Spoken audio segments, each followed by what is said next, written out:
अरुण, किस तरह की तैयारियां हैं? अब निकाय चुनाव भी होने हैं प्रदेश में, उपचुनाव भी होने हैं। हालांकि लोकसभा चुनाव तो हो ही चुके हैं। किस तरह की तैयारियां देखी जा रही है अब पार्टियों के बीच में?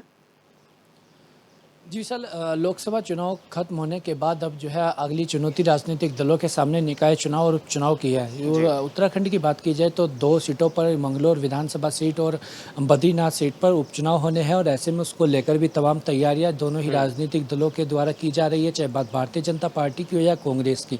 इसी के साथ साथ अन्य दल यूकेडी और आम आदमी पार्टी भी जो है अपनी तैयारियां करने में अब जुट चुकी है, चाहे उपचुनाव की बात हो या नगर निकाय चुनाव की। नगर निकाय चुनाव की को लेकर भी लगातार जो है सभी पार्टियों में प्रत्याशियों के चयन की प्रक्रिया जो है वो शुरू हो चुकी है। कई महीने पहले से ही जो है कांग्रेस पार्टी ने प्रत्याशियों के चयन को लेकर प्रक्रिया शुरू कर दी थी। कई जो है 200 से अधिक जो है प्रत्याशियों के फॉर्म कांग्रेस पार्टी को मिले हैं, जिसमें कि उनका चयन होगा कि किस प्रत्याशी को लड़ाना है। तो ऐसे में नगर निकाय चुनाव को लेकर सभी राजनीतिक दल अपने अपने स्तर से अपनी तैयारियां कर रहे हैं, क्योंकि निकाय चुनाव जो है अब होने हैं। तो ऐसे में तमाम जो तैयारी है वो सभी राजनीतिक दलों की चल रही है। लेकिन इसी के साथ साथ अगर बात की जाए भारतीय जनता पार्टी एक और जहां विधानसभा चुनाव में भी उन्होंने जीत हासिल की थी, अब लोकसभा चुनाव में तीसरी बार जो है जनता ने उन्हें मैंडेट दिया है और तीसरी बार जो है भारतीय जनता पार्टी ने हैट्रिक लगाने का काम किया और 5 ही लोकसभा सीटें भारतीय जनता पार्टी जीती है। तो ऐसे में भारतीय जनता पार्टी आत्मविश्वास में है और ऐसे में उनका कहना है कि जो है इस बार नगर निकाय चुनाव होगा, जिस तरीके से विधानसभा चुनाव जीते, लोकसभा चुनाव जीते, ठीक उसी प्रकार जो है वो निकाय चुनाव भी जीतने का काम करेंगे और इस तरीके को लेकर तमाम तैयारियां पार्टी के स्तर से चल रही है। लेकिन वही बात कांग्रेस पार्टी की जाए तो कांग्रेस पार्टी जिस तरीके से लगातार जो है कांग्रेस पार्टी कमजोर स्थिति में उत्तराखंड में होती हुई नजर आ रही है। विधानसभा चुनाव कांग्रेस पार्टी हारी, उसके बाद लोकसभा चुनाव में अब जो है कांग्रेस पार्टी को हार का सामना करना पड़ा और कहीं 3 लाख वोट से तो कहीं 2 लाख, कहीं 1.5 लाख वोट, इस तरीके से कांग्रेस पार्टी को हार मिली।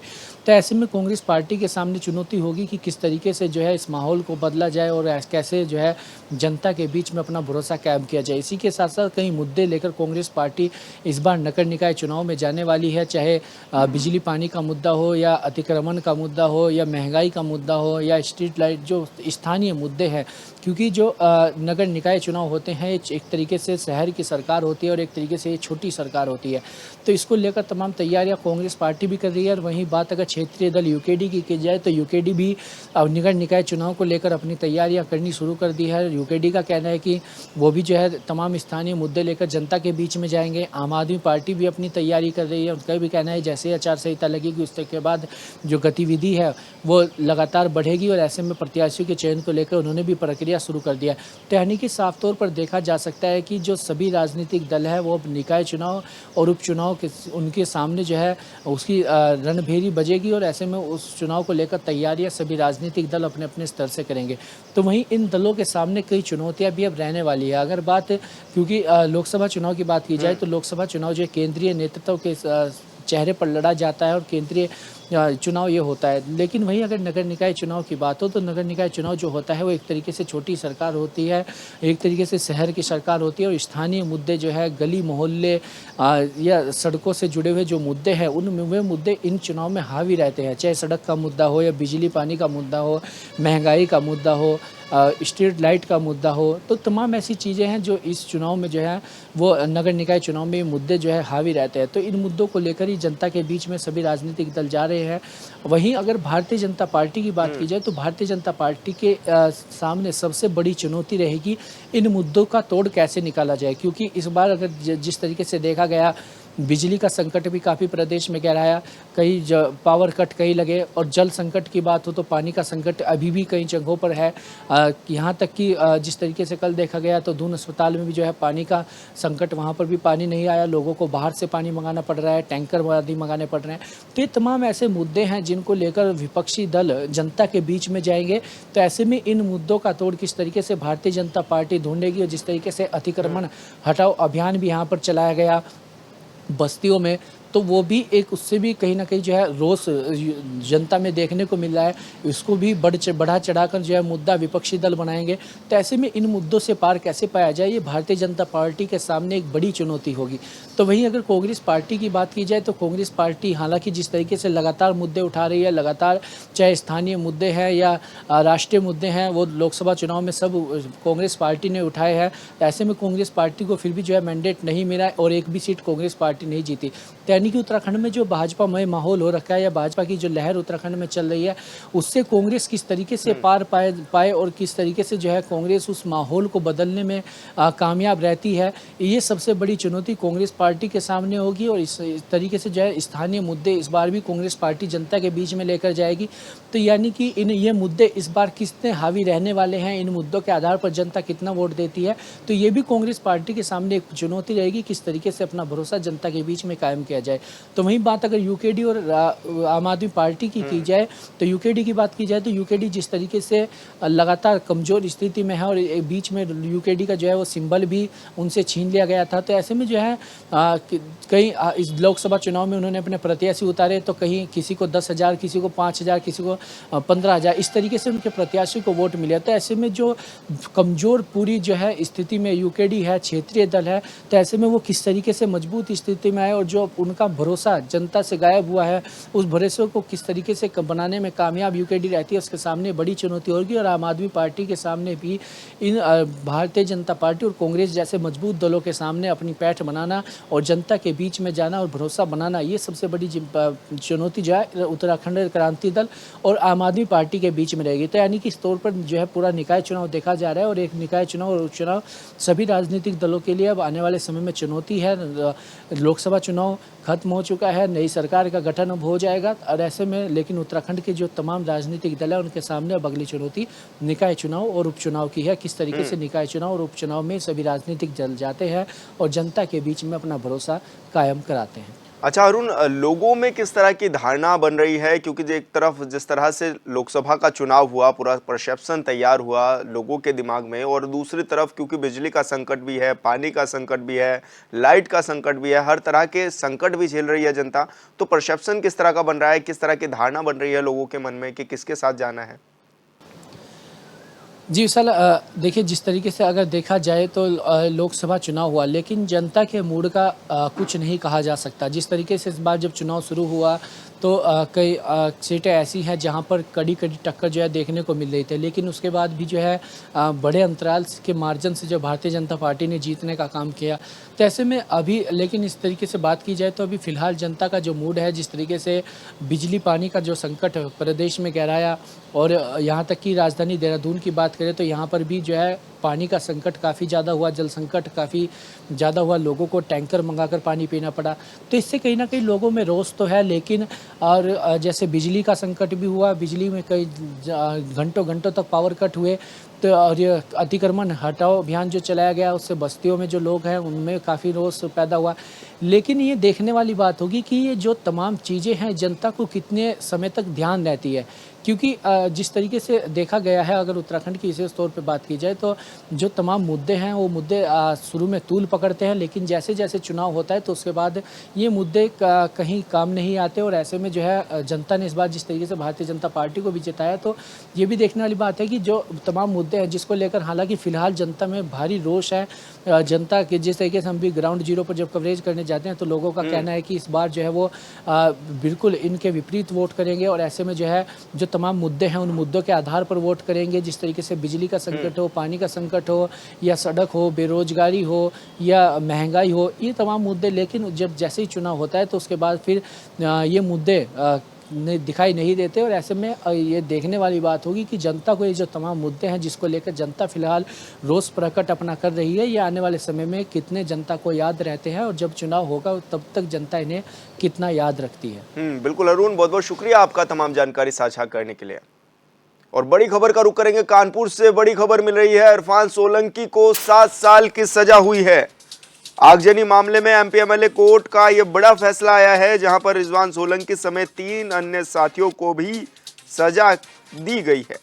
सभी आरोपियों को कड़ी सुरक्षा में पुलिस लेकर रवाना हुई है। तो बड़ी खबर आपको बता रहे हैं, जहां पर रिजवान सोलंकी समेत 3 अन्य आरोपियों को 7 साल की सजा दी गई है और ऐसे में सभी आरोपियों को कड़ी सुरक्षा के बीच लेकर पुलिस रवाना भी हुई है। तो कानपुर से ये बड़ी खबर बता रहे हैं, जहां पर एमपी एमएलए कोर्ट ने ये बड़ा फैसला सुनाया है और रिजवान सोलंकी समेत अन्य 3 साथियों को भी सजा सुनाई है।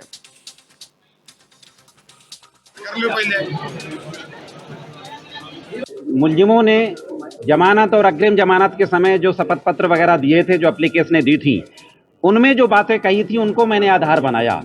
मुझे साक्ष्य में कोई सबूत नहीं मिला।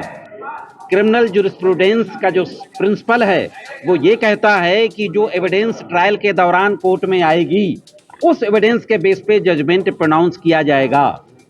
प्रोसिक्यूशन ये साबित नहीं कर पाया कि महिला का वहां कब्जा था। प्रोसिक्यूशन ये साबित नहीं कर पाया कि फला आदमी ने देखा। इसके अगेंस्ट हमने ये साबित किया कि महिला किसी और जगह रहती थी।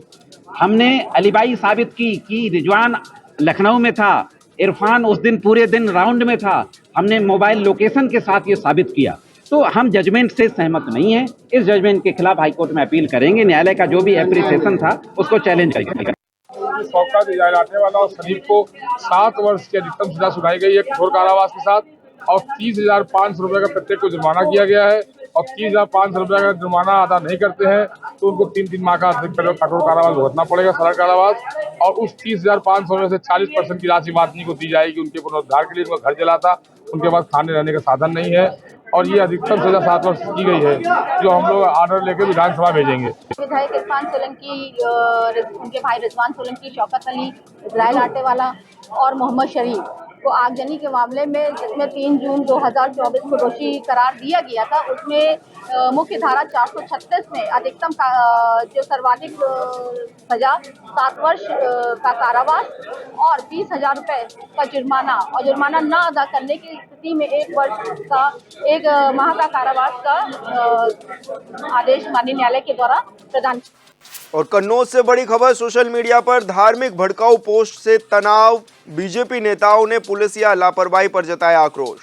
पुलिस ने मुकदमा दर्ज कर पोस्ट करने वाले युवक को भी दबोचा है।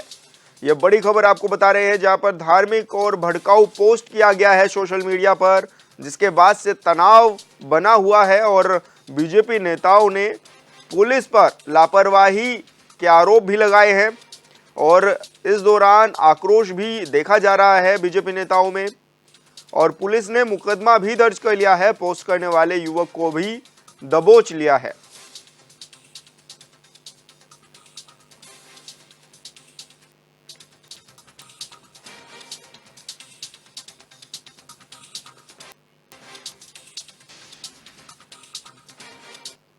और कानपुर में गांजा बिक्री को लेकर 2 पक्ष जो हैं वो आपस में भिड़ गए। ऐसे में विवाद बढ़ गया और इस दौरान एक पक्ष ने दूसरे पक्ष के व्यक्ति के घर पर पथराव और फायरिंग भी शुरू कर दी, जिसका वीडियो भी अब सामने आ गया है और पुलिस भी अब जांच पड़ताल में जुट गई है।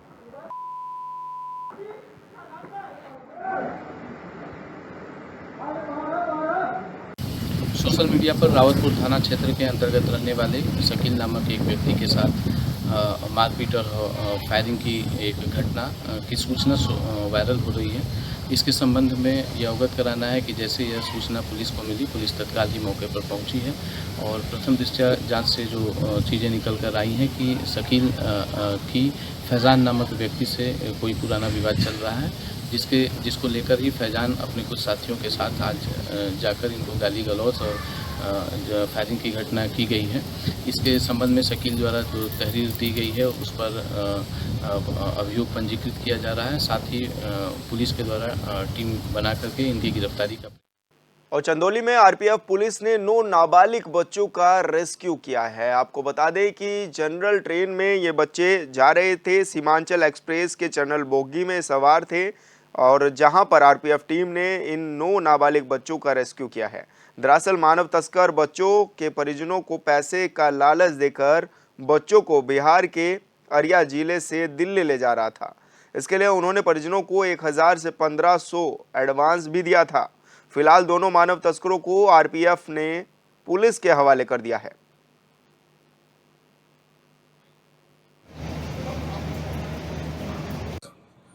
ट्रेन नंबर 12487 सीमांचल एक्सप्रेस के पीछे के जनरल कोच से 2 ट्रैफिकर्स के साथ 9 नाबालिग बच्चों का उद्धार किया गया है। ट्रैफिकर्स के विरुद्ध विधिक कार्रवाई हेतु सुपुर्द किया गया है और बच्चों को चाइल्ड लाइन को दिया गया उनकी अग्रिम कार्रवाई के।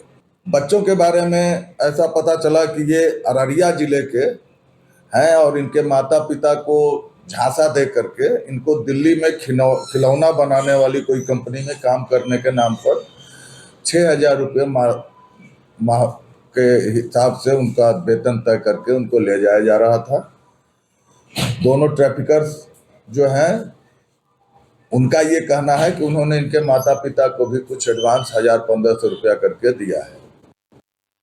शाहजहांपुर में ठेकेदार ने जेई को गोली मार दी, जिसके बाद जेई का इलाज जारी है। आपको बता दें कि जिले में हर घर जल योजना के तहत पाइपलाइन डाले जा रहे हैं और ऐसे में ठेकेदार ने एनसीसी कंपनी के जेई को गोली मार दी। घायल जेई का उपचार राजकीय मेडिकल कॉलेज में चल रहा है। मेडिकल कॉलेज में गोली लगने से घायल जेई का ऑपरेशन चल रहा है। दरअसल शाहजहांपुर जिले में मदनापुर क्षेत्र में ये अधूरे काम का जबरन फर्जी बिल बनवाने को लेकर ठेकेदार जेई पर लंबे समय से दबाव भी बना रहा था।